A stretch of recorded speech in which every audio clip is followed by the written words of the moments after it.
बांग्लादेश एक छोटा सा कंट्री है, लेकिन अगर वहां इंस्टेबिलिटी हो तो इंडिया को डायरेक्ट इंपैक्ट पड़ता है। पर क्यों, आइए समझते हैं।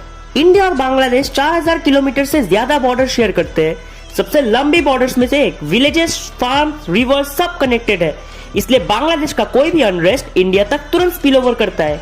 जब बांग्लादेश में वायलेंस या इकोनॉमिक क्राइसिस होता है, लोग नेचुरली सेफ जगह ढूंढते हैं और सबसे पास होता है India. Result, population pressure, jobs पे competition, law and order issues. Unstable country का फायदा उठाता है smugglers, fake currency networks, extremist groups, और ये सिर्फ बॉर्डर्स तक लिमिटेड नहीं रहता, डीप इंडिया तक पहुंचता है।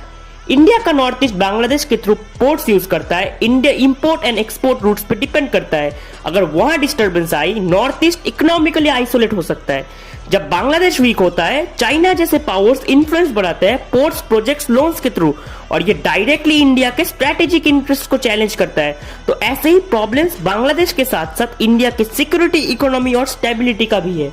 बांग्लादेश एक छोटा सा कंट्री है, लेकिन अगर वहां इंस्टेबिलिटी हो तो इंडिया को डायरेक्ट इंपैक्ट पड़ता है। पर क्यों, आइए समझते हैं। इंडिया और बांग्लादेश 4000 किलोमीटर से ज्यादा बॉर्डर शेयर करते हैं। सबसे लंबी बॉर्डर्स में से एक। विलेजेस, फार्म्स, रिवर्स सब कनेक्टेड है, इसलिए बांग्लादेश का कोई भी अनरेस्ट इंडिया तक तुरंत स्पिल ओवर करता है। जब बांग्लादेश में वायलेंस या इकोनॉमिक क्राइसिस होता है, लोग नेचुरली सेफ जगह ढूंढते हैं और सबसे पास होता है India. Result, population pressure, jobs पे competition, law and order issues.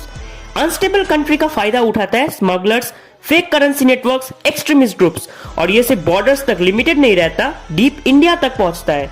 India का नॉर्थ ईस्ट बांग्लादेश के थ्रू पोर्ट्स यूज करता है। India import and export routes पे डिपेंड करता है। अगर वहां डिस्टर्बेंस आई, नॉर्थ ईस्ट इकोनॉमिकली आइसोलेट हो सकता है।